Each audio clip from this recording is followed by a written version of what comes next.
From this point on, I don't want to see any more Tom and Jerry type boxing matches where one fighter is running around the ring and the other is chasing him.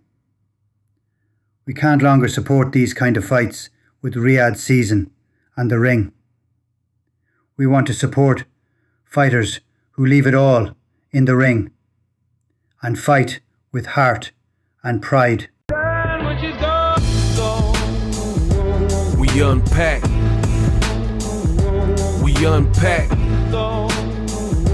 We unpack. Coming to you live, Boxing Ego unpack. Yeah. We unpack. We unpack. We unpack. Coming to you live. Did Turki alalshikh just put a hit out on Shakur Stevenson? In this video, I'm going to clarify these thoughts and let you know why Shakur Stevenson perhaps just got set up by Turki alalshikh. And fair warning, some of you may not like this, but I gotta speak the truth. I gotta keep it real. I gotta let you know what's going on in the world of boxing. My name is Ego. I cover boxing news 24/7 around the clock. I'm him. I give you the all access. Enjoy this video. I'm gonna break it down what Turki just did and how it potentially affects Shakur Stevenson. Now, I'm the best in the business and it's not even close. So I gotta say that because I've been hitting y'all over the head with pure content, less filler, clickbait, bloated intros. I'm getting straight to it. You might have missed my last video if you're new. Turki took to social media, Turki alalshikh, Saudi promoter, and he says, quote, from this point on, so going forward, it's like a job. You ever been at a job and then they have like some kind of like posted letter and like from this point on, employees are to be at their workstation ready to work on time with a 3-minute grace period. Anything after the grace period, you're getting written up. You know, that's when jobs start really cracking down on punctuality, attendance, or whatever the issue and flavor of the month is. So this opening is basically Turki. He's the employer and the people working with him are kind of like the contractors or the employees, and he's making it be known. Well, let it be known then. From this point on, I don't want to see any more Tom and Jerry type boxing matches where one fighter is running around the ring and the other fighter is chasing him. We can no longer support these kind of fights at Ring and Riyadh Season. That's what Turki said, right? Extremely bizarre. Extremely bizarre for Turki to have put this out, and it shows me a naivete and an inexperience in the boxing game. Now, I've had certain criticisms, certain things he's done well, certain criticisms. A lot of people in boxing are fake. They can be bought. They can be paid. You know, I'm keeping it real. I've been keeping it real. While everybody else was like, February 22nd is the greatest card in boxing history. Yeah. Oh my gosh, Turki's giving us all the fights that we asked for. Yeah. Turki is the best. He's saving boxing. Yeah. Now is slowly starting to unravel these prior sentiments, right? Is he really saving boxing? Because with this statement, you're not saving boxing, you're actually hurting boxing potentially. Let me explain. I know I'm great. I know I'm the best in the business and it's not even close. So I could easily explain this. The reason I'm saying that is because boxing is the art of hit and don't get hit. Hit, so you got that, and don't get hit. Turki has teamed up with Dana White and UFC, you know, pretty much the people, the powers at UFC, TKO, whatever, right? And it looks like he's trying to adopt pretty much the UFC model, underpaying fighters, having like almost like a monopoly. Yeah, there's other MMA organizations, or there was, like Bellator, PFL or whatever, but UFC is clearly the biggest for the last 20 years or whatever. So that's what it seems like he's trying to do. And using that same UFC model, right? It looks like he's trying to almost, I call it playing God. I don't know what you guys call it, but he's trying to play God and make fun fights by outlining his expectation and how people should fight, which is kind of like the UFC. Like if you're on the ground too long, they might pick you up and be like, hey, get off the cage, get off the ground and reset, things like that. So Dana White obviously wants big fights. Now, here's the thing.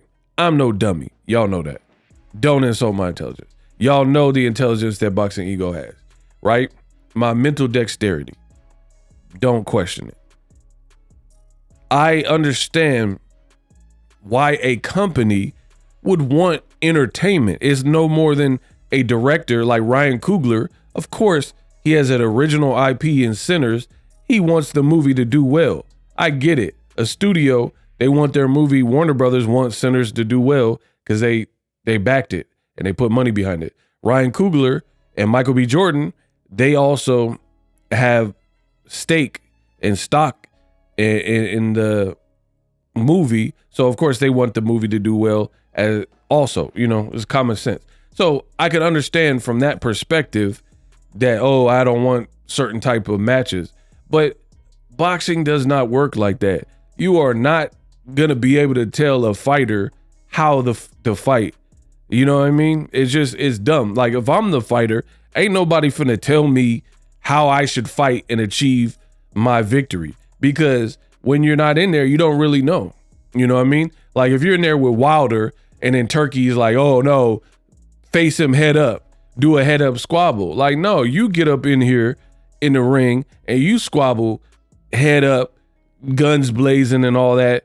It sound good, but yeah, get in there with one of these legendary punchers, Julian Jackson, Wilder, Gervonta Davis, Better Biev, Prime Kovalev, Prime Triple G. And it's easy to tell somebody what to do when you're not in there. So it's like the nerve of Turkey to really have made that statement. I don't want Tom and Jerry style fights, right? It's doesn't make sense to me because again, these fighters are risking their life and you have somebody on the sideline who's like, fight harder, fight with honor and pride. I mean, it's easy for you to say when you ain't getting hit in the noggin. You know what I mean? So as it relates to Shakur Stevenson, I have to feel as an intelligent man, I have to feel that the description Turkey gave, and then there's certain fighters who fans have criticized for fighting in a style in which fits the Turkey description almost exactly recently, I have to include them in that statement. Like if I was trying to get into a club in Vegas and then they had a rule, it said no tall guys that are light skinned with light eyes from California can come in the club. And I'm like, hey, that sounds like me with big feet. Like, yeah, bro, you just describe who I am. You know what I mean? Like, so this is no different. You're almost profiling, if we want to use that word, you're profiling a certain segment of boxing and saying from now on, that's unacceptable. One of those people that are constantly affected by this criticism is Shakur Stevenson, Devin Haney, William Skull. But I don't want to focus on William Skull because he's like almost like a one-hit wonder. Like nobody was really checking for him before. And then the way he fought and not having a belt, I don't really think he's in the mix like that anymore because who's going to be dying to pay William Skull after his performance? And he didn't perform that bad for the record. But in the grand scheme of things, to be unknown and have an opportunity with Canelo and some people saying you ran and stuff, I don't know that promoters are going to really be like putting him in the mix because he's a type of spoiler, quiet spoiler type of guy that doesn't have the most power, probably not going to be in the most entertaining fights, or knockout of the year, fight of the year type candidate. So that's that.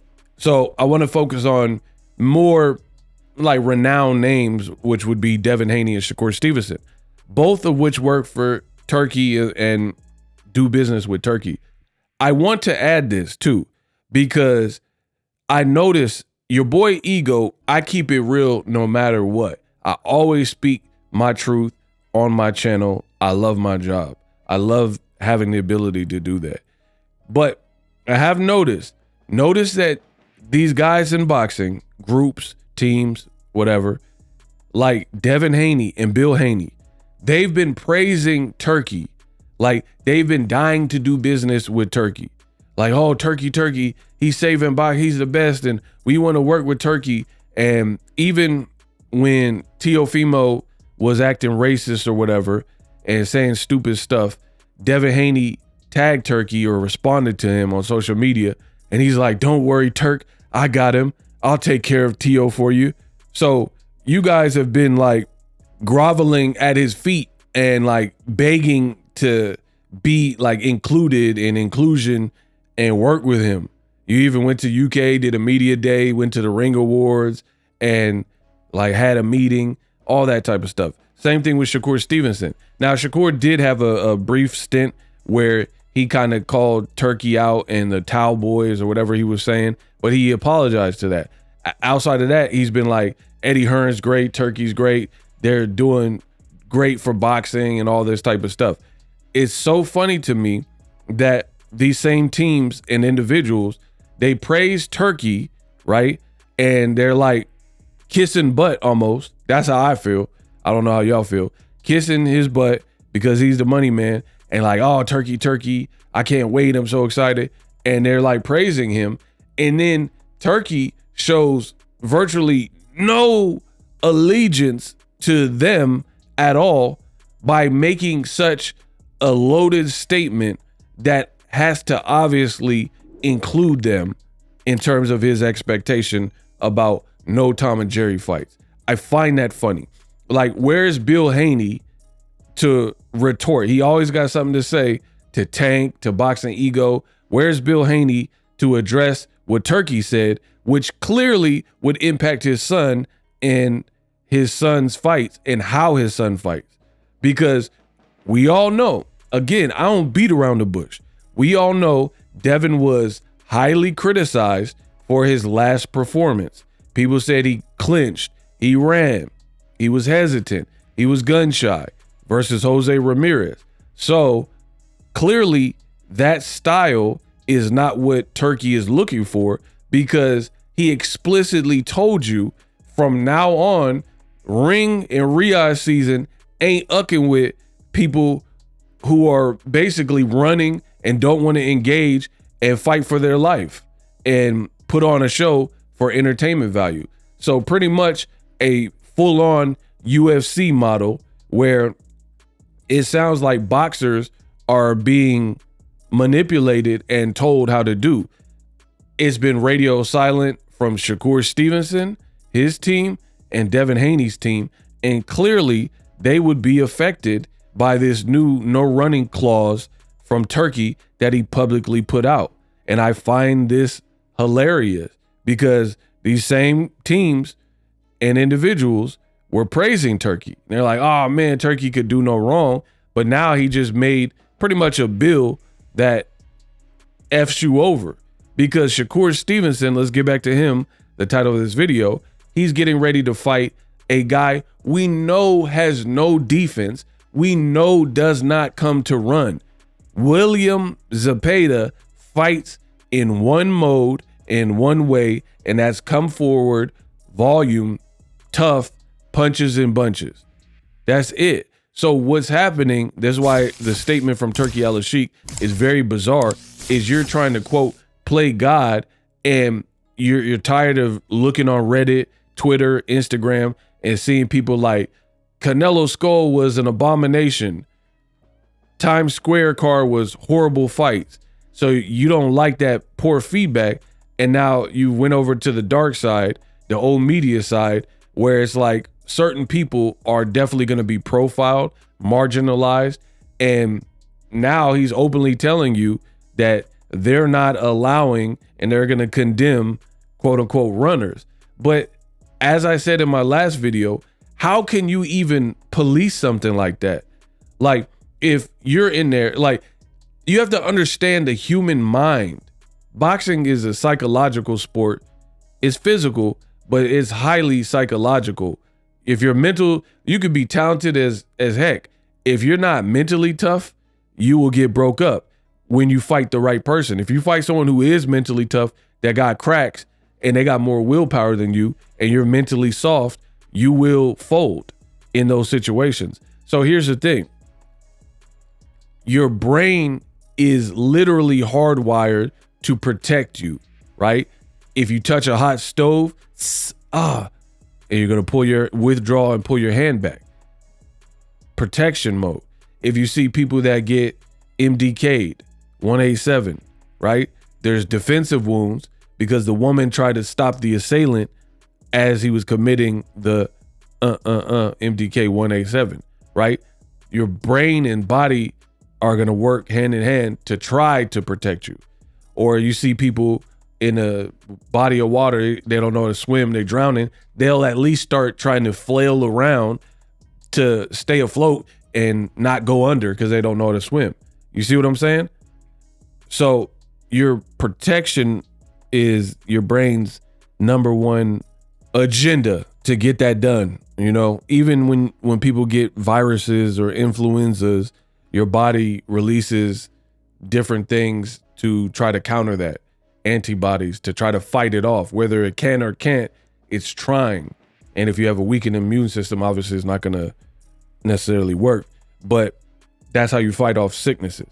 So with this scientific knowledge that I just gave you, a guy who is in there with the puncher, if he gets hurt, naturally he's not going to just be like necessarily, you know, Braveheart with the blue face paint. Tell him that Scotland is free. You know what I mean? And just go guns blazing and run into that problem when they're badly hurt.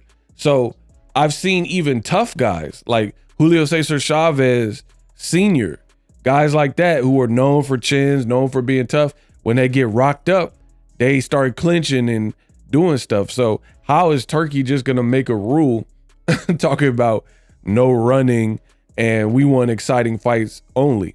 I mean, this man doesn't seem to really understand boxing. You can like boxing. I don't mean you understand it. You don't hear Jimmy, right? Because if you think you could play God and determine how fighters are going to react, like you could very well have fighters sign some kind of affidavit or whatever, notary, talking about, I will fight with my heart and this and that. But when they get in the ring with a better Biv and he knock you silly and your brain is scrambled, you're going to revert back to form. You're going to revert back to like, oh, ooh, ah, ooh, ah, ooh, ah, when you're getting hit with them slugs. It is, trust me, it's boxing. If you get your bell rung, you're not going, you're thinking about self-preservation. You're not thinking about, I'm badly hurt, but Turkey told me not to run. He hates Tom and Jerry fights. Bro, you ain't looking at no Turkey in the audience. You trying to see straight when you seeing doubles. So it was just it's so bizarre that Turkey would even put that out. And it definitely impacts fighters like Shakur Stevenson because, again, you're fighting a guy that you are more skilled than. Shakur has more skill. He only fights one way, which is the action way, right?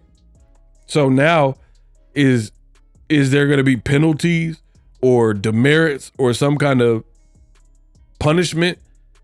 Like now the fighter's got to go into the fight with fear that, hey, if I fight the best fight that I can, that gives me the best chance of winning, I might get dismissed or, you know, he's not going to work with me unless I fight dumb. Bro, I'm telling you what's going to happen, bro.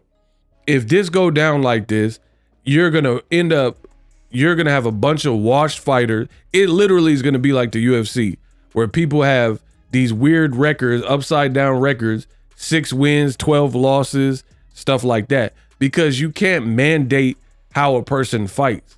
I don't believe in that. That's what makes boxing interesting, because I got this style, you got this style. Let's see. Even when you have 2 sluggers, if you really know boxing, one person, when you have 2 big punchers that are known as sluggers, what happens is the person that has a bit more boxing ability usually will revert to more of a boxing style, and the person who can't box as good a lot of times will lose because the other person at least trying to box better. John Molina, Ruslan Provodnikov, Lucas Matisse, Ruslan Provodnikov. Both guys know, like, man, my opponent has a lot of power, so I can't get caught slipping. So usually the person who can box more will pull out a bit more boxing ability, or at least try to box and try to jab and stuff like that. So even with 2 all action people like Lucas Matisse and Ruslan Provodnikov, I was almost sure of it that there would be a knockout in that fight, but boxing is tricky like that. Lucas Matisse won the fight because he knew that Ruslan was cracking too hard, and he had just better box. He would just be better off boxing instead of trading and going guns blazing. That's how boxing works, even with 2 sluggers, because the power is too great. You're like, I ain't trying to get caught. I ain't trying to get posterized. So you got to just fight smart. And if you could box a little bit better, implement things like a jab, you're going to do that. So it's really wrong to do this and put pressure on the fighter like Shakur. Now what? Is the expectation Shakur got to chunk him and trade with William Zepeda? Bro, this is old media 101. Old media been trying to get, namely Cuban and black fighters, black and Cuban fighters, to fight the fight that benefits the old media darling fighters, because the old media darling fighters either A, can't beat some of these other trickier styles, American and Cuban styles, or they look bad in doing it, like Canelo versus Edislandi Lara, like Donaire and Rigondeaux, you know? So when you have these certain styles of fights, Floyd Mayweather versus Canelo, Floyd had Canelo looking so stupid, right?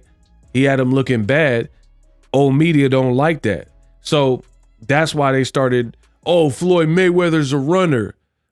They figure, especially for black fighters, also Cubans, they figure I could just condemn you, call you names, and put smut on your name and say you're boring, I hate watching your fights, and then try to get some traction like that to either ridicule you, so I guess they think people won't want to watch you anymore, or force you to fight at a deficit. And they tried to do this with Floyd Mayweather for the longest, right? Where they said Floyd need to fight Canelo in a rematch several years later after he was retired. He need to fight Canelo at 175, 168, so Canelo has the weight advantage. Or Floyd need to move up to 160 to fight Golovkin. Why doesn't Golovkin have to move down to 147, 151, right? And get that work? Why would Floyd, more decorated, accomplished more, why he got to go up to Golovkin's preferred weight? Again, this is what the racists do to try to see a black fighter or a Cuban fighter at a disadvantage, because they know the head up, this person's style is not efficient enough to deal with the other man's style. So we need any advantage we can get, and weight and power seem to be that. That's why people tell Gervonta Davis he need to go up to 147 to rematch Ryan Garcia. He already knocked him out. Why would he, the A side, have to go to Ryan's weight? Ryan done failed a drug test. Ryan has never been a champion. Ryan just lost to a guy Tank Davis just knocked out, Rolly, right? Why would Ryan get the pick of the litter and Tank has to come see him at a weight that benefits him? We know Tank is not the biggest guy, right? And Ryan keeps growing and gaining weight, right? Why is that a thing. I'm telling you why it's a thing. Because they want a fighter to lose. This is what they do. They try to stack it against them. We can't win a fair one.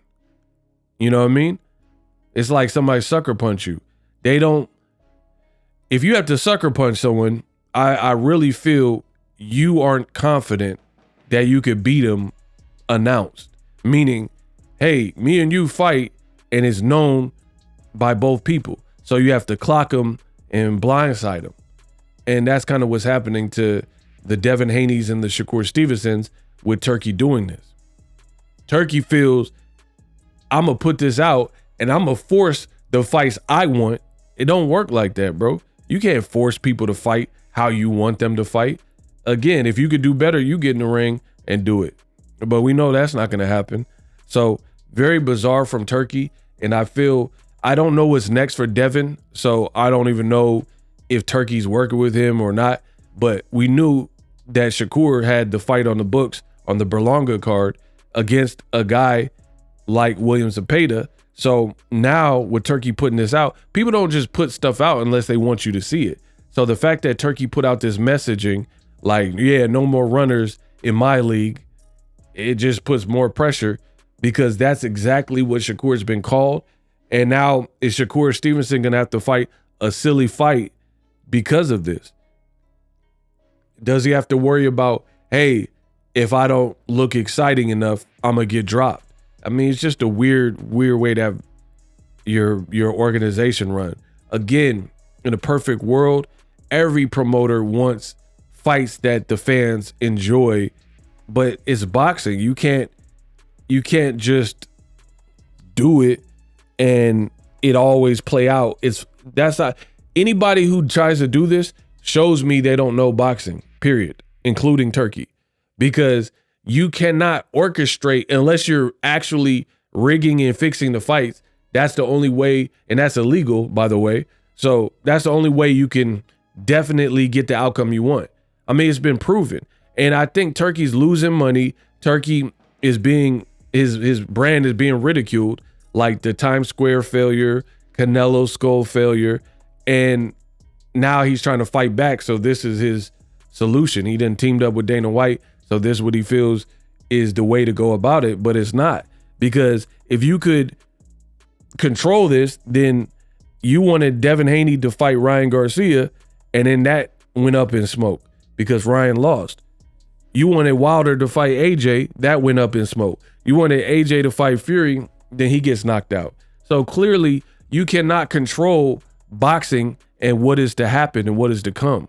So Turki could put out all the statements he wants about how fighters should and could fight, but unless you're in the ring with them, it's very hard to tell. So throw more punches. I mean, I know what I'm saying is fully accurate because here's a way to think about it.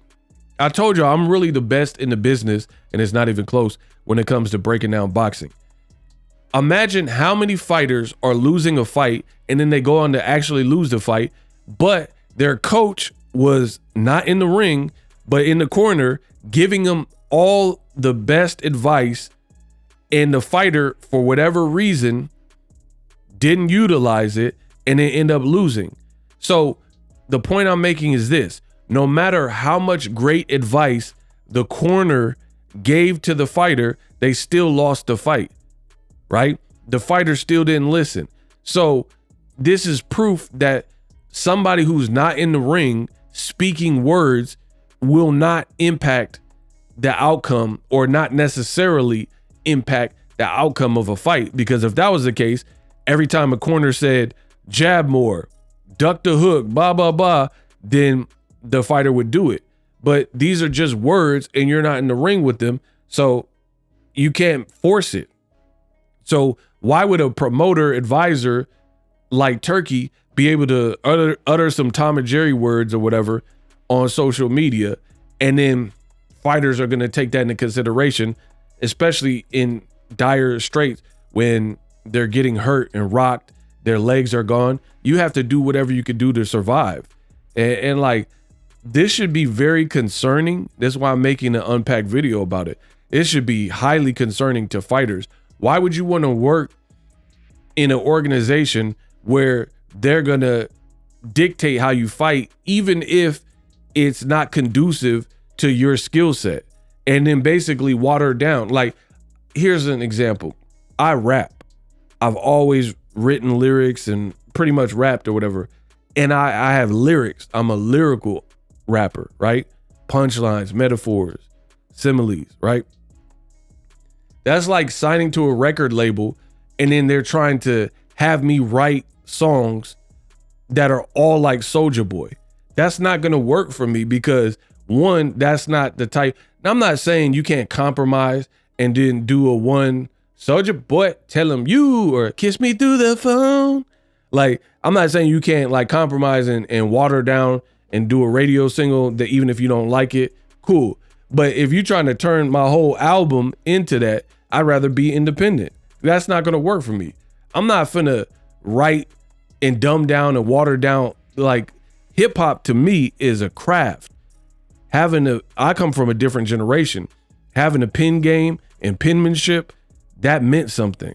You see what I'm saying? So I'm not letting no A&R or Turkey money person tell me what I can do with my art and my craft. That's why I do exactly what I do here, because I get the last say. I get the final say.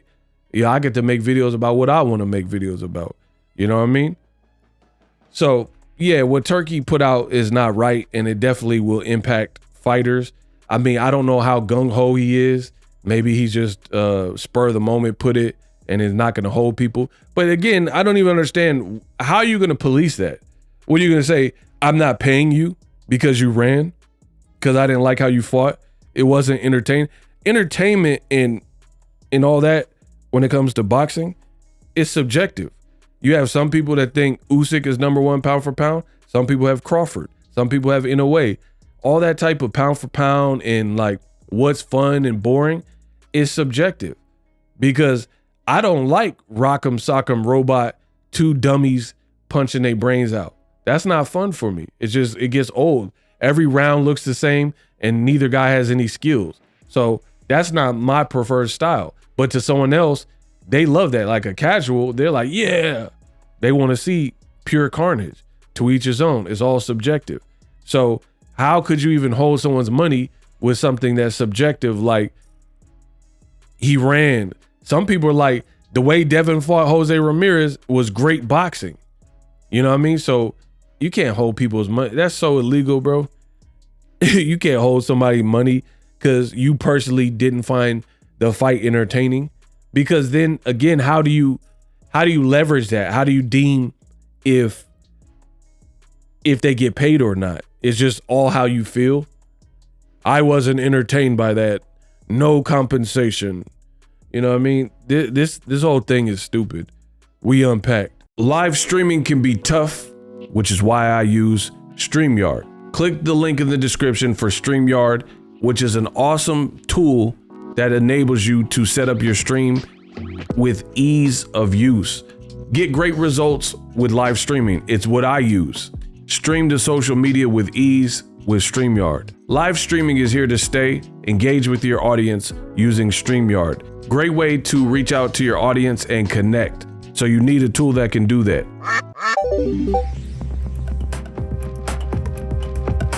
If you're new to YouTube and you're struggling to get views, one tool I can provide to you is TubeBuddy. I've been on YouTube over 10 years. I use TubeBuddy daily to crank out videos just like this one that you're watching. Learn how the pros do it with TubeBuddy. YouTube receives a lot of traffic, which also means a lot of creators, a lot of people putting out content. So you need to learn the ropes so you know how to separate yourself, especially if you're new. But even if you're a pro, use TubeBuddy. The link is in the description. Get more views, more subscribers, and a higher click-through rate, so ultimately you can realize all of your online goals. Use my affiliate link in the description and grow your channel fast.